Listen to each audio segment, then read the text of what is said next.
The views and opinions expressed by the guests of Sasquatch Experience do not necessarily reflect the opinion of the hosts, sponsors, or affiliates of the Sasquatch Experience. As always, listener discretion is advised. 911, what are you reporting? We got someone or something crawling around out here. Does a legend walk among us, lurking in the forests of our world? Did you see what it was?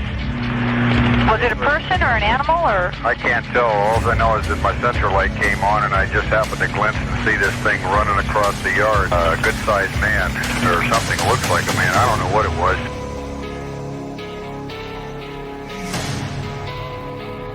For over 15 years, we've talked with scientists, researchers, investigators, and witnesses, trying to gain insight and proof around the existence of this mysterious entity.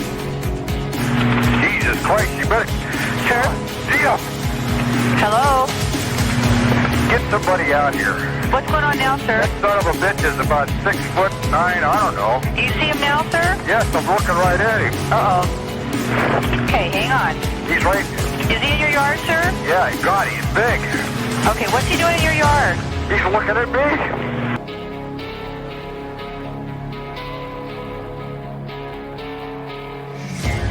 Join us as we continue into the investigation of the Sasquatch Experience.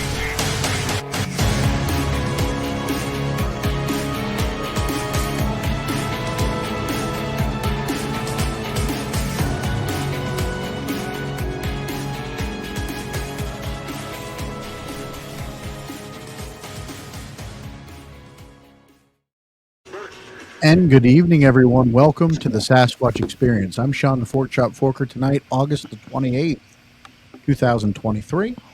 I don't know, guys. Nothing gets me jazzed as much as the Sasquatch Experience intro.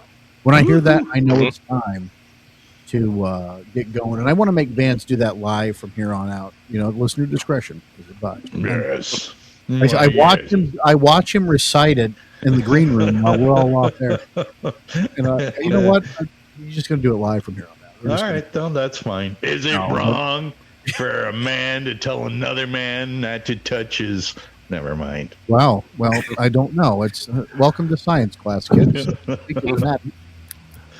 Oh, guys, what a weekend it's been. Last episode, Daniel Perez. Folks, we do apologize for the delay in the launch of that episode, that podcast. I don't think I've ever been so frustrated editing an episode as I was with that. And we used AI to help us volumize Daniel Perez. And I know it did a little bit to the voice quality, but the fact of the matter is that we were able to salvage a good part of that interview and bring you a podcast that was pretty decent. And gentlemen, I apologize for my technical difficulties. You all stepped up and did well, and I was still able to produce from behind the scenes. So starting the show off with a little gratitude is never a bad thing. So thanks to you guys and thanks to our listeners for sticking. Absolutely. Among other news, of course, Matt and I spent the evening overnight in our area where we're researching. And though it was not an incredibly fruitful night, Matt, it was a good night, was it not? Oh, absolutely. It was a great night to be out there. We got out there at, I don't know, probably about 6 o'clock.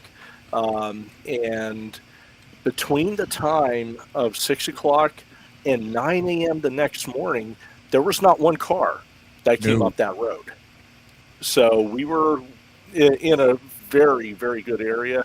And we did have something strange that occurred. The rumbling sound. The rumbling sound, yeah. Yeah. We could not identify anywhere. It was interesting. Well, do explain. Give a little more detail.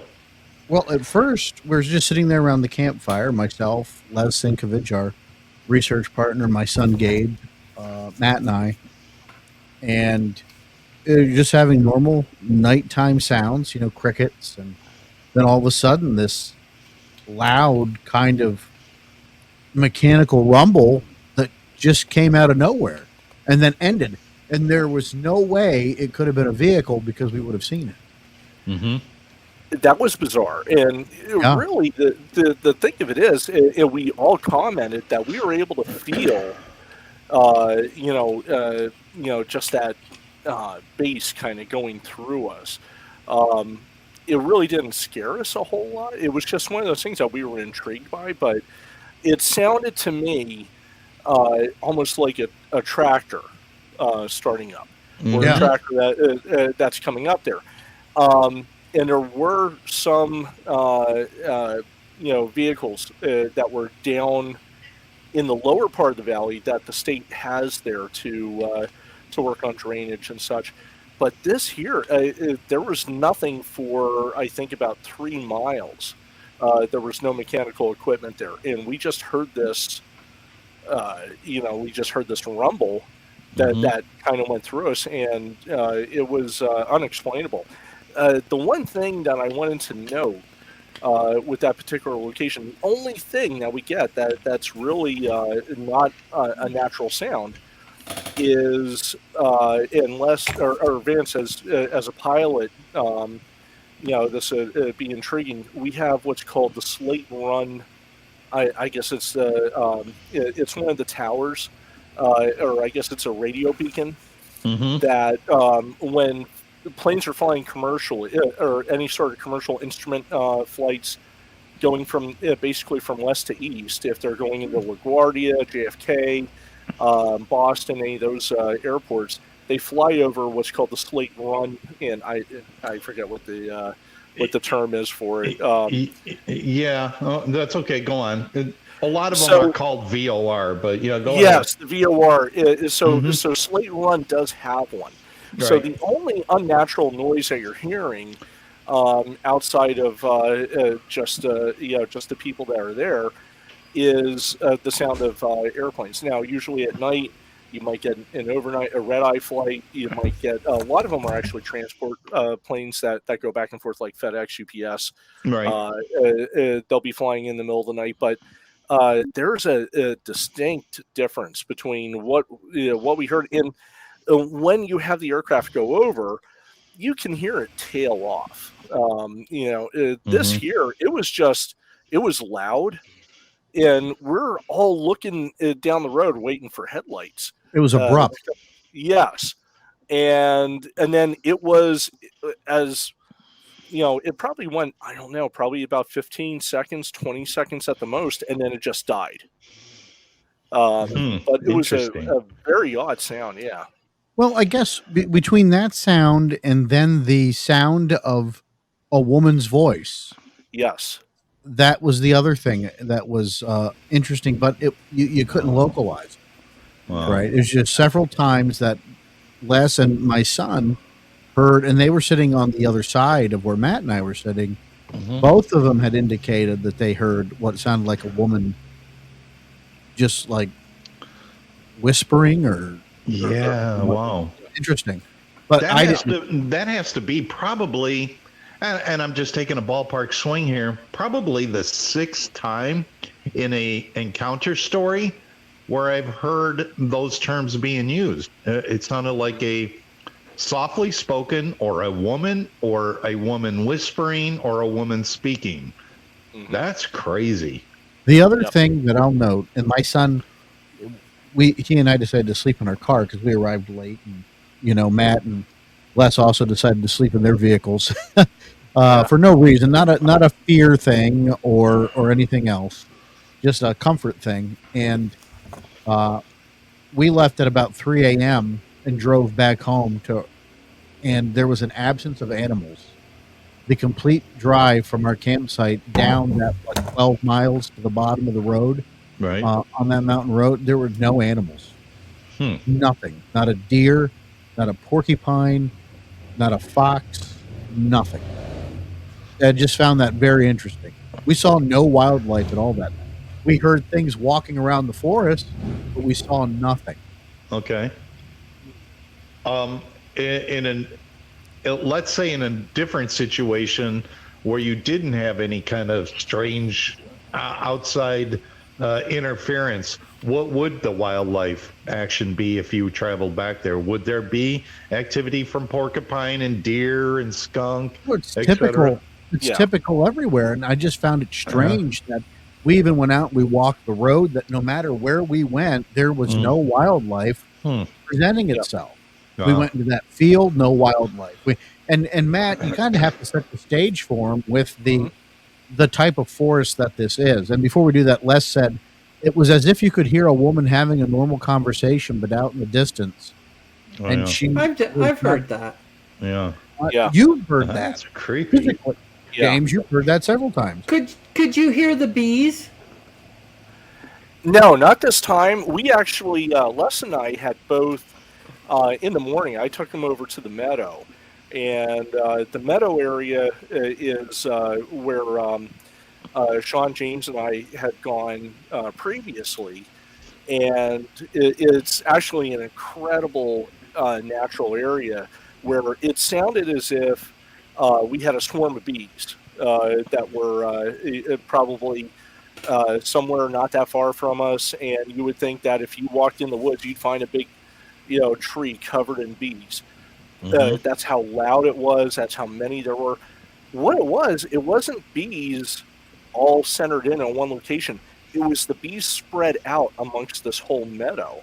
It was quite beautiful. Literally every foot that we stepped, there were honeybees out there collecting pollen, which was absolutely amazing. And never were they You aggressive. could hear them and the frogs, and like this was during the day. That's why I'm kind of interested.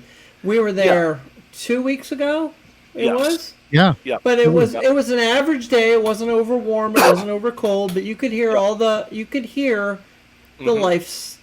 animals. And when we looked over that one cliff ridge area, you could see animals. yes, And when you could hear birds moving from tree to tree and things like that. Yes. So it's not like the place is devoid of life. No. It's just and it's not November. Is that region a hunting region or is that a preserve region? that's a big hunting region up there. So Okay. Because But usually then- around October, November, they back off of that, Yes. like deer and the bigger animals, because they're Yes. like, oh, no, wait, gun people are coming. We need to, Right? Yes. Well, and again, with this particular area, and I had shown you guys the maps. There's literally from the road where the road is, and it's just this little dirt logging road that stretches, a pretty good distance. But to the west, it drops down into the valley. Then it rises up to another ridge. Then it drops down to another valley. It rises up to a second ridge. Then it drops down again, and then you have the creek and the next road. So there's, put it this way, there's deer up there that probably never saw a person. Sure.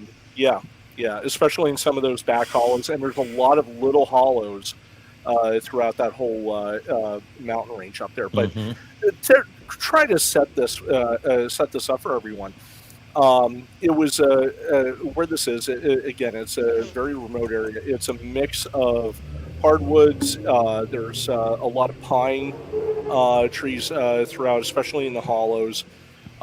It's a very mountainous region, so it's not. I'm usually going to an area where it's more of a plateau. This is ridge and valley, ridge and valley, ridge and valley. The only real, I guess, impact from people up there, other than for camping and other outdoor activities, is the gas industry. And the one thing is we do have the gas lines that come through, which, believe it or not, they make great corridors for wildlife coming through. Right. And the gas wells themselves are very, they're very small. They don't have that impact to the environment. Just on the whole, as like coal mining or They're not enormous pads. Yeah, like you see them and you have to look for them. Otherwise you just see the strips. So where we were actually we were at the first campsite, which I'm I'll go back to the second campsite afterwards. But the first campsite, it backs up to the field, which is this. Basically, it's not the meadow. This is basically a run where the gas line was. It's about, I'd say, a good 50 yards in width, and it just stretches for miles.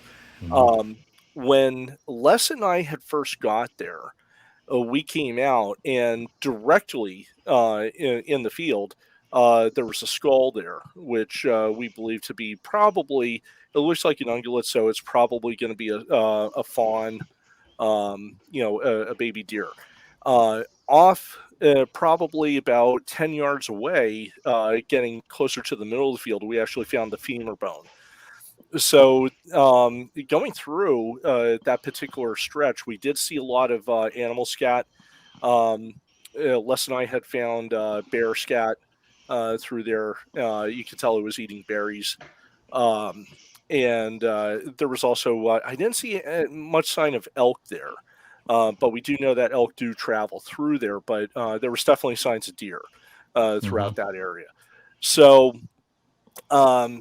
again, it was a long drive up to this area, and really to the next, little collection of camps. It's about another 8 miles. And when we drove through there on Sunday morning, me and Les, there was only one person, one camp that was being used out of maybe about 10 camps in that little area. So there were not a lot of people out there. The one thing is that Sean and I were talking about is we have an area up here where we have, just an immense, system of ridges, valleys, with no roads to them. We have, so you have a place for something, a large mammal to hide. We also have food throughout there. The one thing is when Les and I examined the bear scat, we found that there was a lot of berries in the scat. So that was evident, just from, we didn't take it apart, but, you could just tell it was loaded with berries. So there's obviously enough food there to keep bears happy. And then you have the water sources. So there are, you'll have the creeks that feed into, one of the two major streams up there. And then not only do you have those creeks, but then you have the feeder streams, and they kind of cut off into little valleys themselves. So there is enough places there to, for something to hide. And with all the rain we've had, they were pretty active, those feeder streams. Yeah, absolutely. Now, the one thing is like we described it, it's like a needle in a haystack. So, we could have been there and they could have been 8 miles away, but, we're looking at a place with historical, data. So, we, under the Cliff Brockman, train of thought, if there are historical sightings there, especially for how long that they've been going on, there's a good chance, especially if nothing has changed. Sure. There's a chance that. And you and I have both, talked to people in the area. I've, had a, conversation with a man who is diehard set for the fact that at the end of August, which is the time we were up there, he begins to notice something being around his properties. He notices the smell coming back that is absent for a while. He, and then towards November that one year, he had a deer stolen right off his back porch that was hanging. And it wasn't dragged. It was picked up and taken. That's right. And this isn't that far from the area that we're staking out. And then there's been other sightings there in the 80s. And though I know sometimes it seems like, wow, the 80s, that's a long time. You guys have to understand, listeners and the folks watching, that Pennsylvania has a lot of Bigfoot activity. But if you look at it on a map, predominantly it's in the southwestern part of the state. And the thing is, that's where most of the researchers have been. Very rarely have there been long-term researchers out here, aside from myself and others, for the last 20 years. And we're just now getting people comfortable talking about it. And I think part of that is just Matt's pleasant demeanor. He's just so nice and trusting. You want to talk to Matt Right. about your Bigfoot sighting. And as Right. people, he spends more time up there. He doesn't shy away from it. He doesn't go out there and broadcast, "Hey, I'm a Bigfoot researcher." But if the opportunity comes up, he's not going to shy away from it. So I think part of the thing, to your credit, Matt, is why we're starting to get more information. And to say nothing of the festival when we were down there, people coming up to us and like reaffirming the things you and I have already been really thinking about. Absolutely. And I'll tell you, with just talking about just having pleasant demeanor.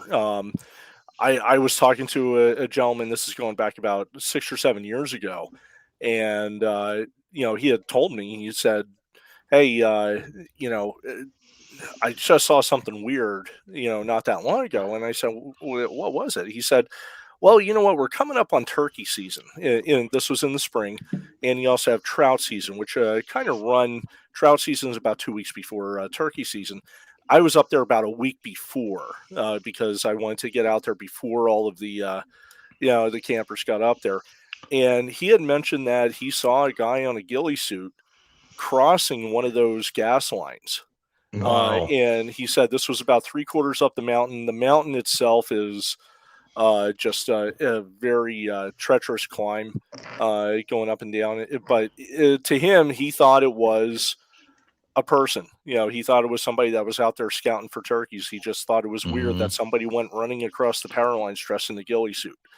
And it's conversations like that where, you don't have to say, "Oh, you definitely saw a Bigfoot." It's, "Hey, you know what? That's interesting." And, could somebody have gotten up there? Could, or is this a place that, again, there's no trails. It's extremely off trail. There's no way to go from one side to the other without, being 7 foot tall and being able to climb over boulders, so, and then the other thing too, just, I don't want to scare Sean, but when I was on my way home on Sunday and I was going through my other research area, I happened to see 2 rattlesnakes that were on the road. I know. So They were on the road? They were on the road. Oh, good. Okay. So I was going to stop and take a picture, but there was somebody that Guys, was. I have an unsettling fear of. Yeah, we know.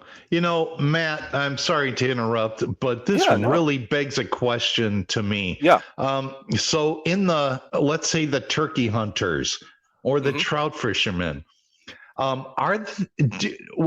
I don't know. I would like to take a survey of people to find out how many of these hunters and trout fishermen and outdoorsmen that want to shoot rabbits are aware of the whole Sasquatch community, and why would you be out there in a ghillie suit? Because you may be putting yourself into some serious jeopardy without having some blaze orange on. Yeah. You could catch. Oh, absolutely. Now, for bow hunting and for turkey hunting here in Pennsylvania, you should have your fluorescent orange on when you're going to your tree stand or you're going to your to where you're going to call the turkeys. But once you get to that spot, you can take that orange off. Okay. So, but somebody just running arbitrarily, in a ghillie suit 3/4 of the way up the mountain, about 1,700 feet, that's definitely kind of odd. I would think, just offhand, I would think that there has to be some sort of a thought process to go, I might be misdiagnosed as something else, and maybe I'll get shot at. A ghillie suit's a wonderful thing, believe me, but not in that type of environment. I can understand for, the sniper purposes, or if you're in a duck blind, you might want a ghillie suit. But if you're running around with the thing, that's a whole different ballgame to me, in my thought process anyway. And I don't know how other hunters may think about that. Yeah. And again, I'm an outdoorsman. I spend a lot of time in the outdoors, and I'm a hunter. I'm a fisherman. What I generally do is I'll hike into the more remote areas, especially for the fishing. But when I'm out there, if I'm out there in the spring turkey season, Right. and I'm not hunting, I'm going to go out and hit, one of these little wilderness trout streams, that are here in Pennsylvania, I will wear an orange hat. I will have, if I have a fluorescent orange vest, I'll wear that vest. I want to be seen. Right. But Matt, you would know because I'm not a hunter, but yeah. Is there a percentage of orange or fluorescent that you're required to wear to have a hunting license? 250 square inches for rifle season, which is going to be a vest and a hat. So as long as you have a vest and a hat, you're good. Small game's a little different, turkey's a little different, but you do need to at least have orange on when you're going back and forth to the stands. So, but if you're going out for small game, which is generally you're out in a field or you're in more of a open area, you can have a little less fluorescent orange. Usually you'll have just the vest or maybe just a hat. Right. And yeah, because you don't want a Dick Cheney situation. No, absolutely not. Yeah. Wow. Yeah. But the other thing too, going and I'll talk a little bit about hunters in Pennsylvania and fishermen too. Historically, by the way, I have a train coming through, so hopefully it's not going to make too much noise. Oh, I know. Your train's beating mine. Is that a train? Yes. So, anyways, what I was going to say is, the majority of hunters in Pennsylvania don't go more than 200 yards from where they either park their car or their ATV. You don't get a lot of people going into. You do, but you don't get that mass. We call it the Orange Army. In the fall, where they're going out and driving deer. Most of the time, they're not that far from from where the logging road is. They're not that far from where they park their ATV. Because you got to drag that deer in just a little bit. Yeah, yeah, that's a good point. So, so they're not going. A lot of them they're not going into these areas. We went in last year. We were hunting an area and we were kind of going in there blind. We saw the area from the maps, but we really didn't get a chance to put a lot of boots on the ground.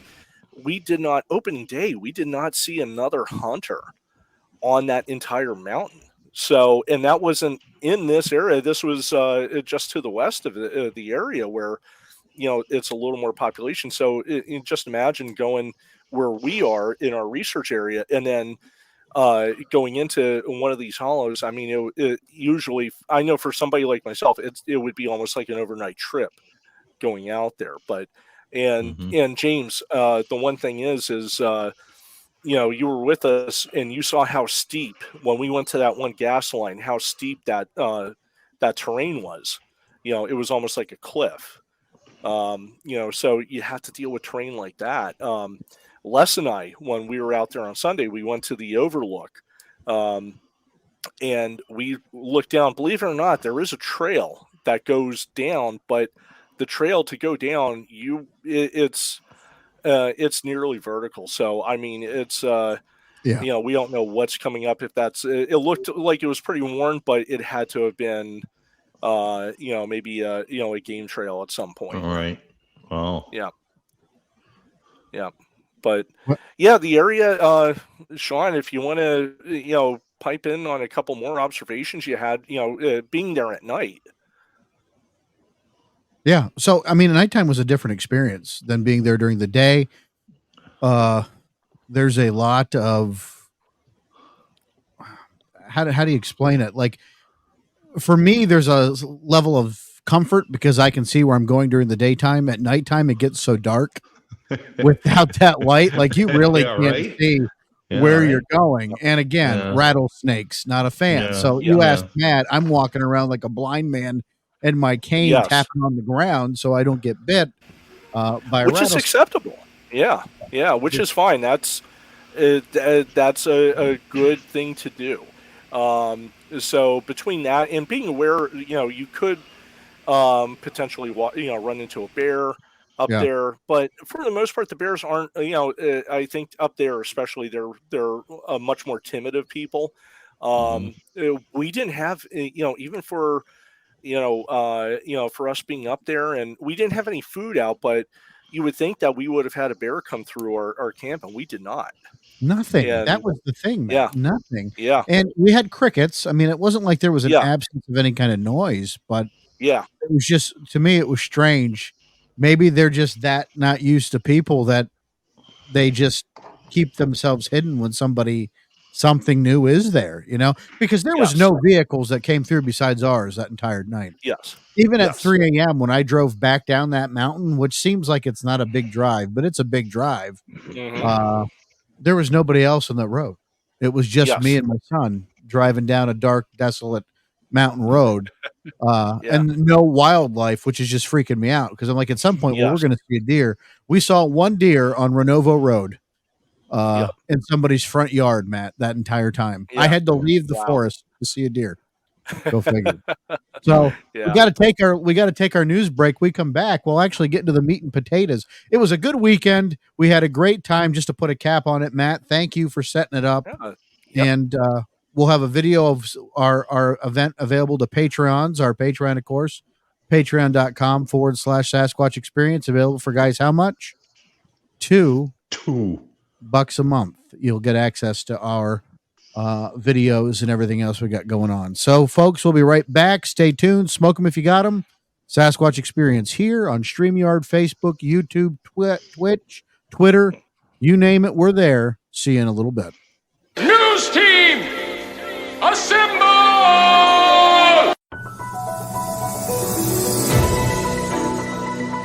Ah, yes, this is the bottom of the hour, the Bigfoot Bullhorn, right here on the Sasquatch Experience. I hope you're all having a wonderful Monday night as we are heading full speed, head first, into the dark season.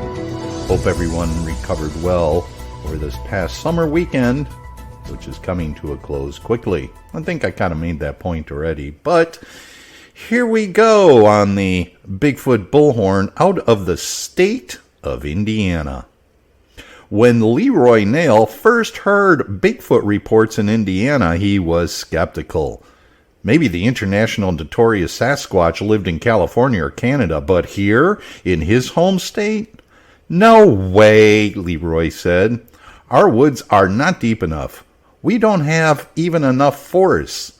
There was no way that a 7 or 8 foot tall creature out here could live comfortably, and that nobody has seen it. That all changed when he attended his first meeting of the Indiana Bigfoot Research Organization over 10 years ago. Its founder, Steve Abney, presented evidence that not only is there one of the hairy forest dwellers here, there are thousands, and Abney claimed to have lived with some of them. Wait, what now? I'm going to have to get back to you on an upcoming show about this guy who lived with Sasquatch, but the article doesn't talk about that. Well, it didn't take me too long to realize, hey, he's telling the truth, Leroy said. Just like that, the Martinsville native was converted from a Sasquatch skeptic to a die-in-the-wood believer. Highly intelligent, ape-like humanoids roam the Hoosier state, often just out of sight of watching us, Nail said. Today, the state highway technician leads Indiana's Bigfoot Research Group, which has steadily attracted more members over the years. The organization's Facebook page has over 3,000 followers, making it the largest group of its kind in the state of Indiana. Interest in the mythic creature is only growing, according to Nancy Nail, who is married to Leroy. The two have been invited to give more talks this year at libraries and other venues than ever before, she said. Even so, it seems more people are willing to actively and seriously believe in the forest dweller's existence than in years past, Nancy explained. I think it's more talked about now than it used to be, she said. More people believe than they used to. Or maybe some people are just a little less intimidated to say something than they used to be.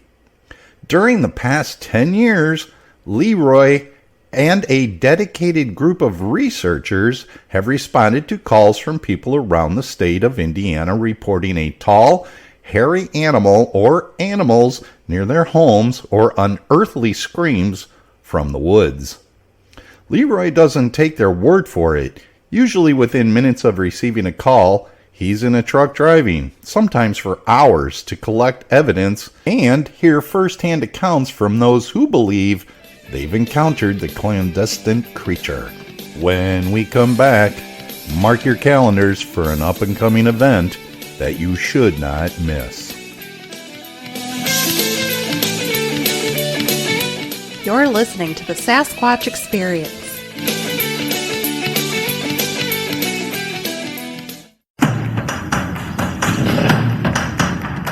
Are you low on Bigfoot wares and apparel? Visit gotknockers.org to fill that void. Got Knockers has everything from soaps, plushies, shirts, hoodies, jewelry, and so much more. Inspired by a sighting of Bigfoot himself, Got Knockers was born. Visit gotknockers.org. Also, head on over to Facebook to Got Knockers community page, where you will find the best and brightest in the world of Sasquatchery. Got Knockers, brought to you by the mysterious tree knocker in the dead of night. gotknockers.org.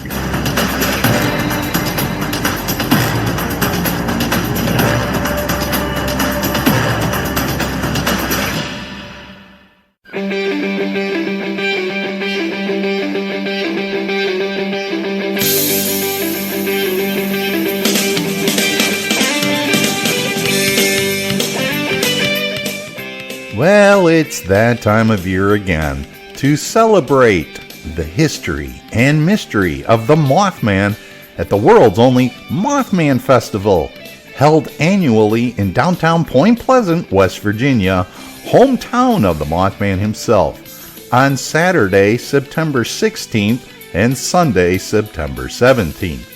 A family-friendly event with plenty of Mothman things to do and see, including shopping and eating from the many festival vendors. There'll be a TNT bus tour, Mothman hayride on Saturday, and you get to listen to guest speakers who play a part in cryptozoology. And make sure you get your photo taken with the famous Mothman statue. Visit the world's only Mothman Museum. Visit the local shops and sites of Point Pleasant and more. Now, Mothman Festival is free admission, but some attractions throughout the festival do have an entry fee. For more information, just go to mothmanfestival.com. Thanks again for listening to this edition of the Bigfoot Bullhorn exclusively on the Sasquatch Experience. And until next time, keep your toes in the mud.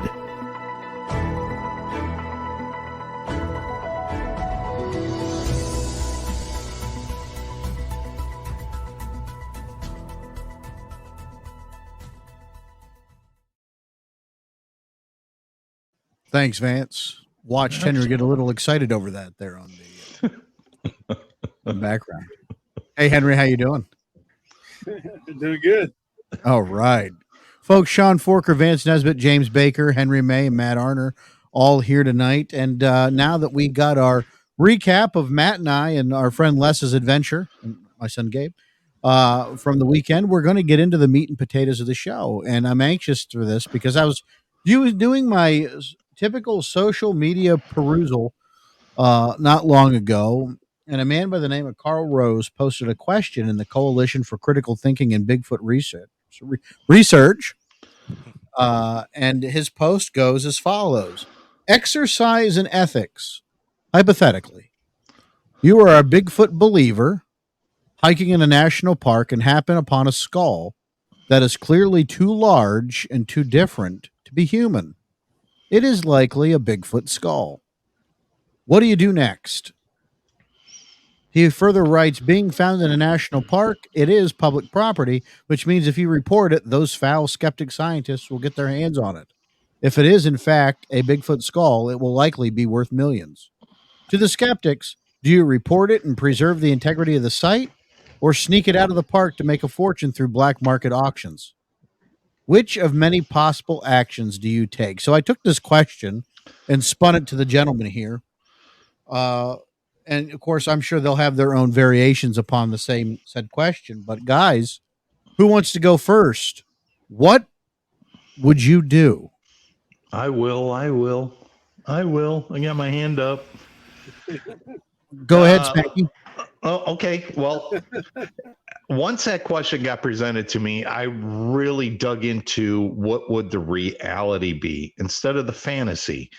The reality is you come across it, first off, it's shock and awe to see something like this. And do I take it with me? I think my first reaction is I am going to scour visually every square inch in 180-degree radius around me to see if there's a sentry in the area.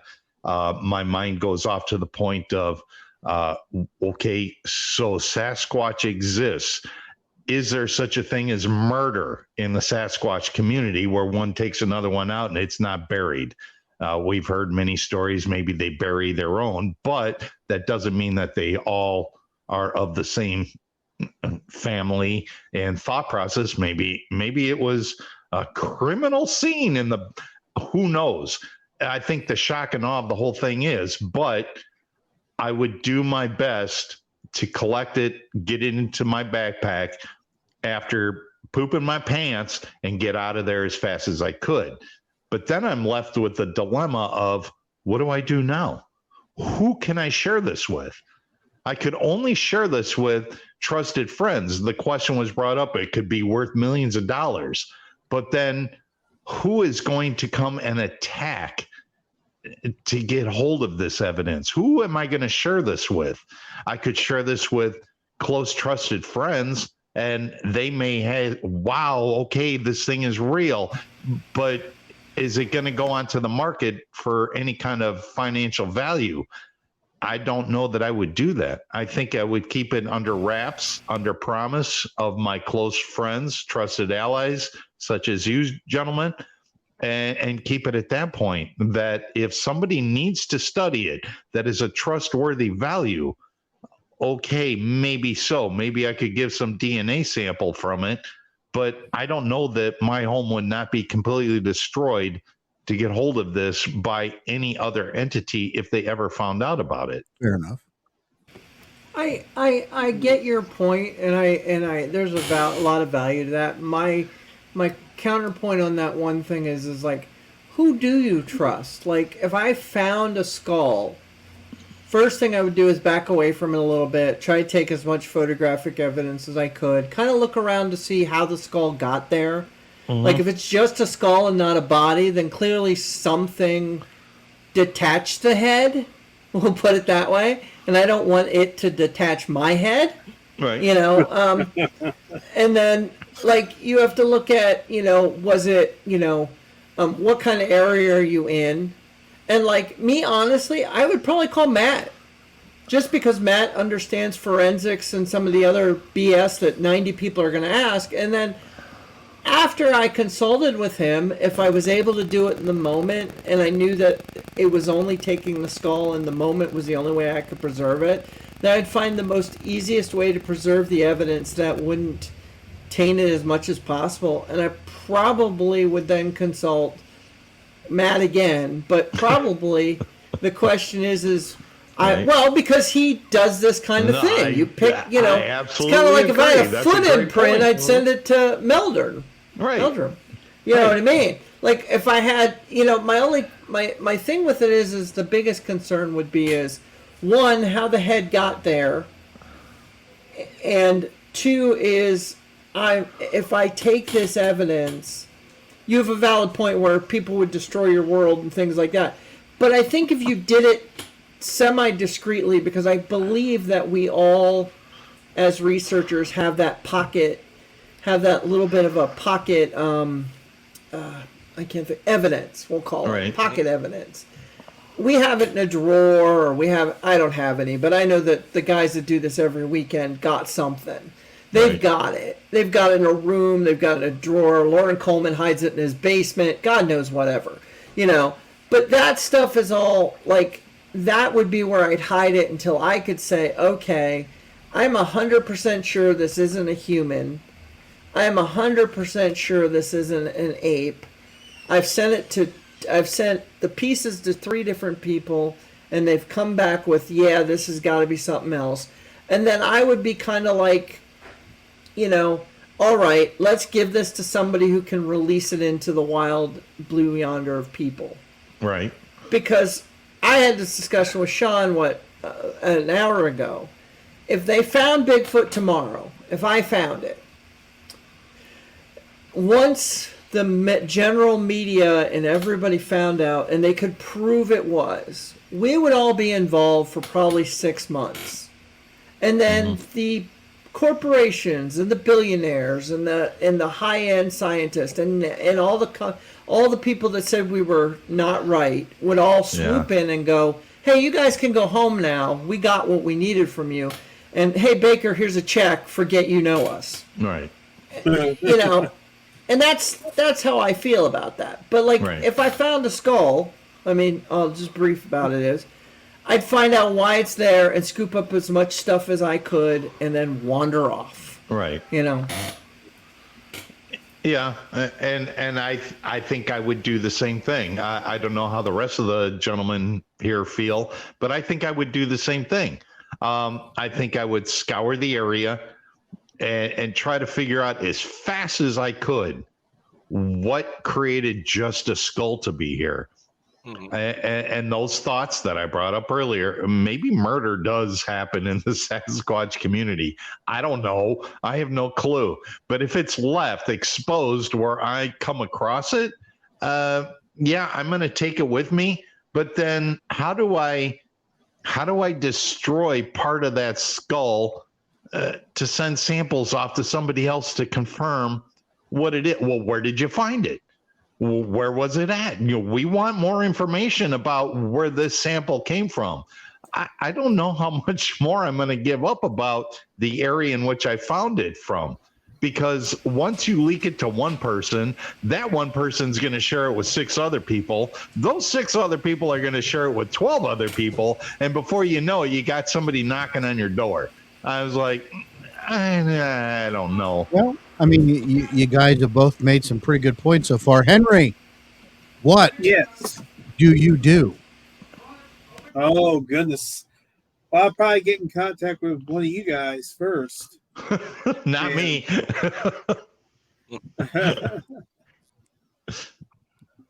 Most likely Matt, because he's the forensic guy. And then probably, after a little bit of soul searching, I'd probably most likely send it to Meldrum for sure.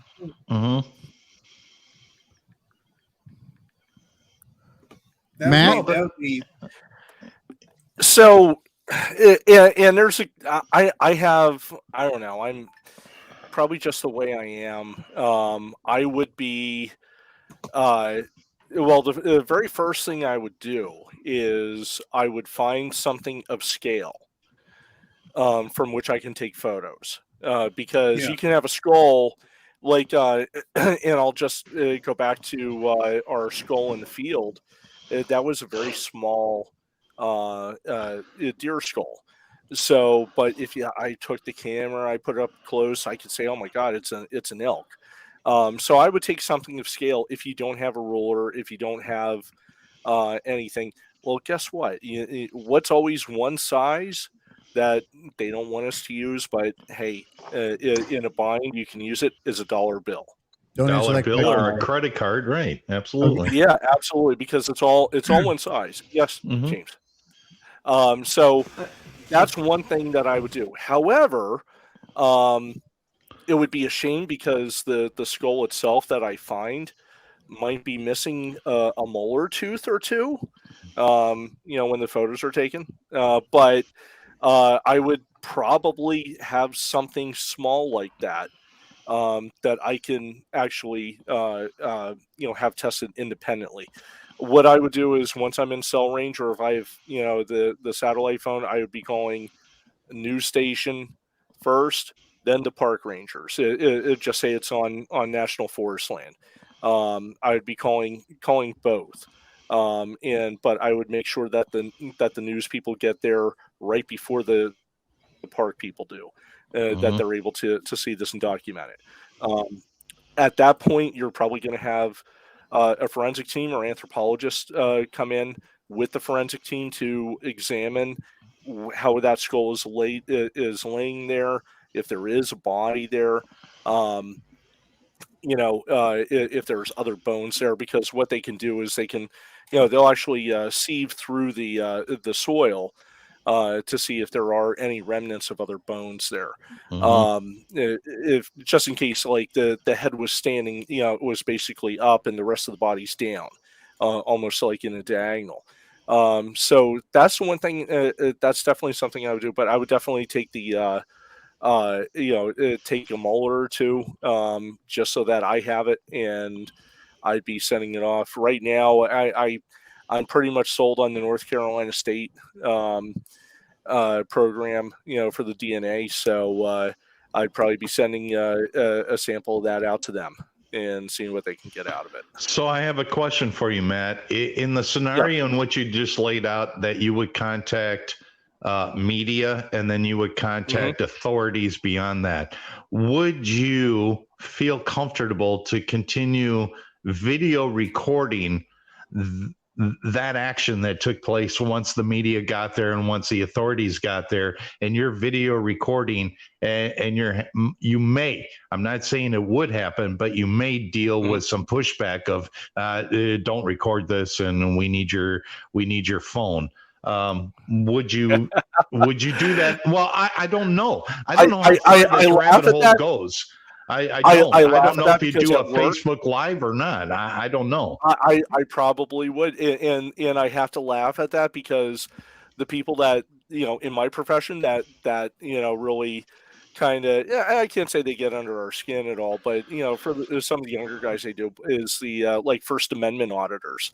The people that go into the police stations with their cameras up, wanting to videotape everything. Yeah, right. We deal with them all the time, and honestly, the way I deal with it is, I'll actually go out and introduce myself, and I don't give them a hard time, because there's laws in there that if it's viewable by the public, it's something that could be recorded. So that's one thing where these First Amendment auditors will actually come in handy. But maybe I'll give one of them a call. They could come up and videotape, but they get a little.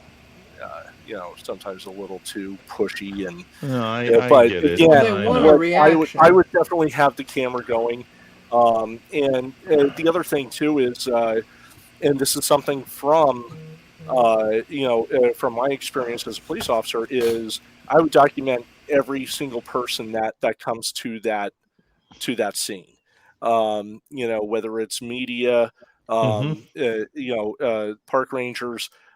Get names, start a log, and that's a good idea, right? Yeah, and that way the people that are there, and until it's handed off, minus one or two molars.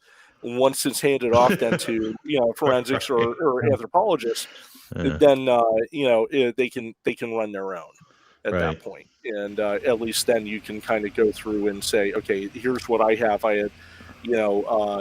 This guy from ABC News, this person from, National Park Service were the two initial people that came in. There was a cameraman, there was this, and I have their names, that they can come out and say, okay, well, we just had, this was found by some guy and he just left it there. And, no, you document everything. It's treated like a crime scene. Right. It's potentially, and the one thing is potentially it could be a crime scene, because unless it has a crowned head, which is indicative of some of the sightings that we have, you don't know if Andre the Giant's twin is got decapitated out there. That's a good point. That is a good point. You could be completely disrupting a huge event, a crime scene that you had no idea that you just bastardized by stuffing it into the backpack. I totally get that. I don't know. Again, I try to put myself into that scenario. In the most, I close my eyes and I put myself into the scenario. and I'm trying to play through the entire act is, well, what would I actually do? Initially, yeah, I think I would have picked the thing up and shoved it in my backpack and ran like a scared little schoolgirl out of the parking lot, but to get out of the woods. But it's what do you do with it after the fact? And you bring up a really good point, is that you start documenting pictures, you see if there's any other body parts there. And I kind of found my point that I brought up at the beginning. Do Bigfoot actually commit murder amongst each other? Who's to say? I know that's a whole different show. I get that. I totally get it. It's a whole other show. Right? I totally get that. But we haven't found a skull yet amongst the general public that we know of. Maybe authorities have come across a skull, but as far as researchers go, I don't see Jeff Meldrum with other than casted footprints. He does not have a skull sitting in his office. So he would if I found one. He probably does. It's probably that Bones clone's reproduction of the Gigantopithecus skull that he. Yeah, well, maybe so, but an actual skull. Is Henry trying to mute us? I don't know. I think he's watching Star Wars. Yeah. So for $2, you can be a Patreon, and if we get enough Patreons, I will do videos of me sending skulls to Meldrum. Oh, so we got nice. Listen, we got some comments from the listeners. Hector, welcome Hector to the Sasquatch Experience. He said he was a first-time listener. I wouldn't let anyone know so the government doesn't unalive me, which is a fair assessment. Smithsonian would confiscate it, and it would never be found again. And that, to me, which we haven't said what I would do yet, and you may not find out until next week. And he strongly believes that Bigfoot buries their dead, which kind of goes into Vance's point. If they bury their dead, why the hell wasn't this one buried? Right. Bump. Uncle Zen says, grab it and run like hell out of the woods, and then who knows what. Spoken like a true forker right there. And $2 is a bargain. That's our executive producer, Brian Corbin. Talking about, of course, guys, our Patreon, which you could subscribe for as little as $2 a month.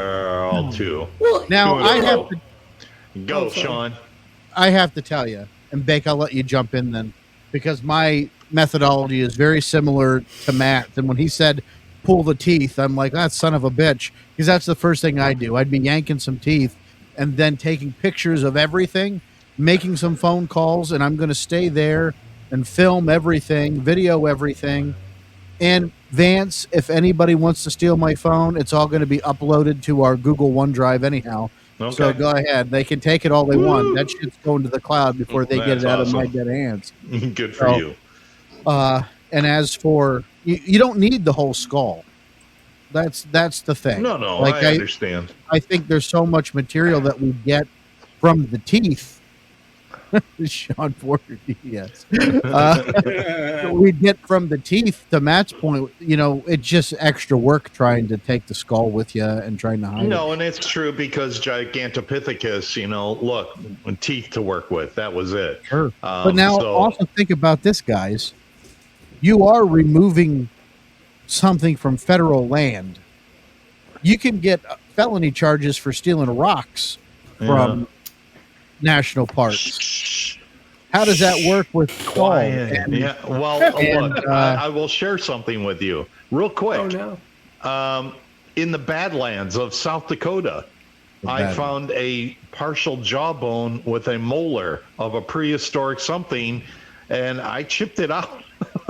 I chipped that thing out of the landslide.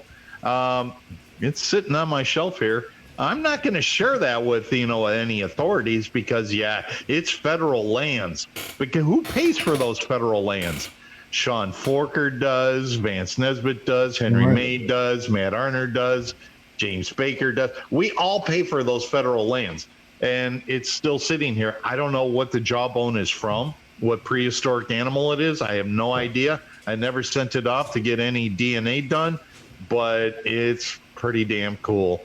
Well, No. when the government decides to get petty, Yeah. that's the problem. And Yeah, when you're you're dealing right. with this, Hector, you haven't heard the story of the guy videotaping that giant that ended up dead. I don't think it has to be anything that serious for the government to take action against you. Once you have proven at some point to have broken a law, depending on how temperamental the prosecutor decides to be, is Right. how much time you're going to end up fighting. And True. that's not even having to be undeaded if you did, in fact, find something that the government still doesn't want to exist. I mean, that's just the reality of it. Or And we while can they're get- looking at you, they can add whatever they want that you did that you know. We've Sure. all committed some kind of crime that we're not aware of.